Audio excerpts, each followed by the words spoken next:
says the opposite, that the Quran's mentioned in these previous scriptures, that we have to judge by these previous scriptures. So the Quran over and over again affirms that the Bible is true. I read the whole Quran, and there is no a single verse that's saying the Bible or Torah has been changed. In this video, a respectful Emirati brings the usual Dawah script to try and prove Islam is true. But when he is confronted with the Islamic dilemma, how the Quran both confirms and contradicts the Bible, the question remains, will he accept the truth of the gospel? Ibrahim, there you go. Yeah, there you hopefully go. Now better. Yeah. Okay. Just to clarify one thing that, I'm good. My English is not that very good, but I will try my best to explain the situation. Okay. So, as you said, the topic is Islam is false. Change my mind. Basically, I brought up and I was grown up as a Muslim to a Muslim family. So I took the religion, out of my family.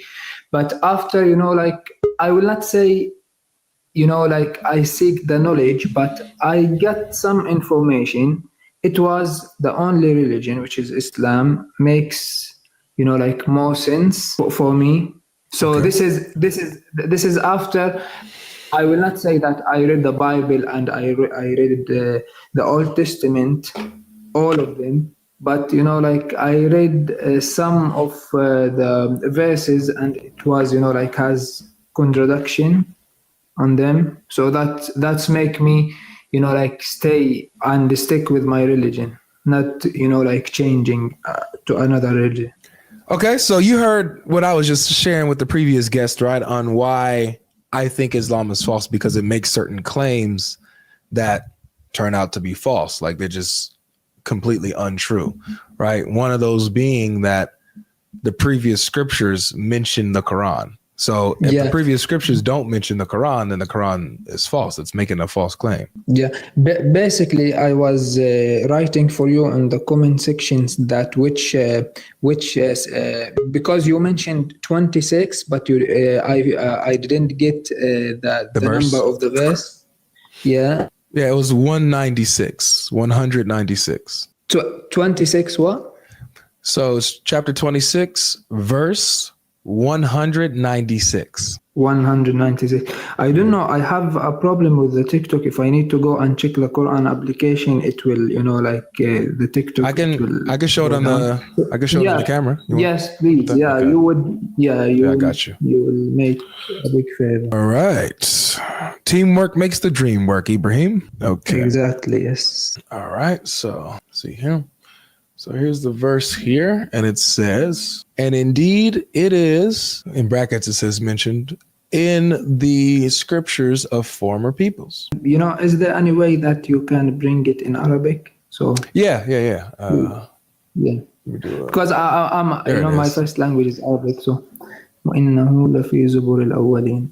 Yeah. There we go. So yeah, this is a very short verse. So if we need to understand the tafsir of it, we need to go, a few verses before, right? Yeah, before and after. Then we can. Yeah, we can start at verse 192 for context. We'll go to 192 and then we'll read forward.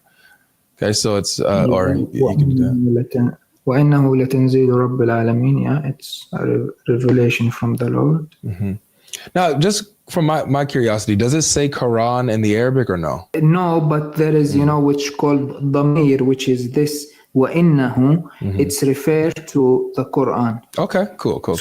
Yeah. There is, I don't know what's the name of English, but this وَإِنَّهُ, it doesn't say Quran, but this Dhamir, it's referred to the Quran. Gotcha. So, okay, good to know. All right, and so this verse here, 193, next verse. Yeah, which was brought down by an angel, or a revelation, through. Yeah, the spirit brought it down, right? Yeah, and then it says this. All right, next verse. على قلبك لتكون من المنذرين. Upon your heart. This is he talked to Muhammad.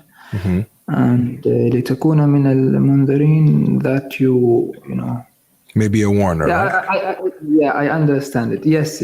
Okay. Yeah, it could be. Good. And then in بلسان عربي مبين, which is in Arabic language. revealed it in the Arabic language, and then 196. وإن الأولين. Yeah, definitely it talks about Quran. Okay. So yeah. So go ahead. Yeah, the Quran, it's ده في زبور الأولين. Yeah. So yeah, it was mentioned maybe. Yeah, it could be. So yeah, it could be the right thing. So my thing is that obviously I read the previous scriptures. I read the Torah, I read the gospel. I do it every day. And there's nowhere where the Quran is mentioned in them. Nowhere does the previous scriptures mention the Quran. And so because the Quran is making a claim like this, it's demonstrating like it gives us this is something that is testable, right? We can actually verify this and check this. And if we do, we'll find that the Quran is false because it doesn't say what the Quran says is there. So that's a big issue for me. Exactly, and I totally understand your point. And with no offense, I really respect, to be honest with you, me, I have been taught in the schools and, through my daily life and through my parents that, even our religion, and, because you read the Quran or you knew some verses of Quran that Christians and Jews mentioned as the people of the book. Yeah. So this is a compliment, to the Christians and the Jews that they believe in, in books that revealed by God. Yeah. But there is a verse in Quran, and this is, don't take it as offense. Well, you could be as honest and real as you want here, Ibrahim. I won't take offense. I promise. So the verse saying that إنا نحن نزلنا الذكر وإنا له الحافظون, that basically the Quran hasn't been corrupt or changed or anything. It hasn't been changed. So basically you have the right, as you read the Bible and the Old Testament, to say that Quran, it was not mentioned in them, so the Quran is false. But the Muslims, they will respond that, our book was not changed and has never been changed, so maybe the Bible, the one who has changed or something. So it's that would be wrong from both ways they can argue. So the reason why that argument wouldn't work is because obviously the Quran points to the previous scriptures as if saying that they're true. And like it says in Surah Ma'idah, verse 47, it says, "Let the people of the gospel judge by what Allah has revealed in it. And whoever doesn't judge by what Allah has revealed, then those are among the rebellious and wrongdoers." Right? So according to the Quran, I have to judge by my gospel. And so it doesn't make sense to think that Allah is telling me to judge by a book that is changed and corrupted. Like, I don't think Allah would mislead me in that way to do that, right? Yeah. So my understanding to this point of view, basically, why God didn't send one messenger, or let's call it one person, to with one book for for all the humanity, for all the time. So basically my understanding to how the things works back in the days, God sent different people or different prophets, let's call them, to different people and at different times. So every like Moses, he came with the Torah, and Jesus came with the Bible. So every recent book came to with the new things that the people, they have to follow. So basically what I'm trying to say, the Jews that believe in Moses at the time when Moses was down on the earth, they will enter the paradise, and they will, their religion is totally correct. And the Christians who believe in what Jesus, when Jesus was on the earth, they will enter the paradise. But you have to follow the, let's call it updating from the God, that he sent a new messenger. If you believe. But here's the issue with this is that when you guys are saying that God has revealed these different messages, you guys are coming and saying that the previous messages are corrupt, they've been changed, there's no way back to them, and all we got is the Quran now. And so that's the problem, is that the Quran never says that, it never points to that, but it says the opposite, that the Quran's mentioned in these previous scriptures, that we have to judge by these previous scriptures, that we have nothing to stand on unless we stand on the Torah and the Injil, right? The gospel, or else we're losers.